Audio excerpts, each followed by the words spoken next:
Hindi Toons में आपका स्वागत है। गोलू और अजनबी अंकल। गोलू एक प्यारा, समझदार और बहुत बातूनी बच्चा था। उसे नई चीजें जानने का, लोगों से बात करने का और खेल कूद का बहुत शौक था। लेकिन उसकी मम्मी ने उसे एक बात हमेशा सिखाई थी, कभी किसी अजनबी से कुछ मत लेना, चाहे वो कुछ भी हो। एक दिन की बात है, शाम का वक्त था। गोलू पार्क में झूले पर अकेला खेल रहा था और उसकी मम्मी थोड़ी दूरी पर बेंच पर बैठी थी। तभी एक अजनबी अंकल गोलू के पास आए। उनका चेहरा मुस्कुराता हुआ था, पर आंखों में कुछ अजीब सा था।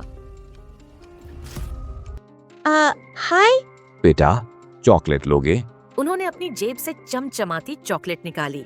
गोलू की आंखें थोड़ी देर के लिए चमकी, लेकिन फिर उसे मम्मी की बात याद आई। उसने धीरे से कहा, नहीं चाहिए। अजनबी अंकल थोड़ी देर चुप रहे। फिर उन्होंने जेब से कुछ और निकाला। अरे ये देखो, स्पाइडरमैन वाला टॉय। तुम्हें पसंद है ना?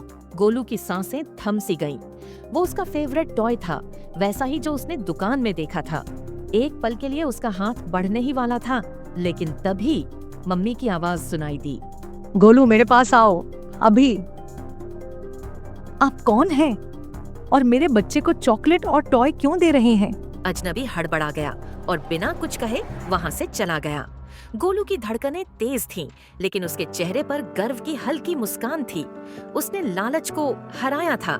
मम्मी ने उसे गले लगाया और कहा, शाबाश गोलू, तुमने बहुत समझदारी दिखाई। यही होती है असली बहादुरी। इस कहानी से हमें यह शिक्षा मिलती है कि हमें कभी भी अजनबियों से बात नहीं करनी चाहिए और न ही उनसे कुछ लेना चाहिए, चाहे वे कितने भी अच्छे क्यों न लगें। सच्चा हीरो वही होता है जो सही समय पर सही फैसला ले सके।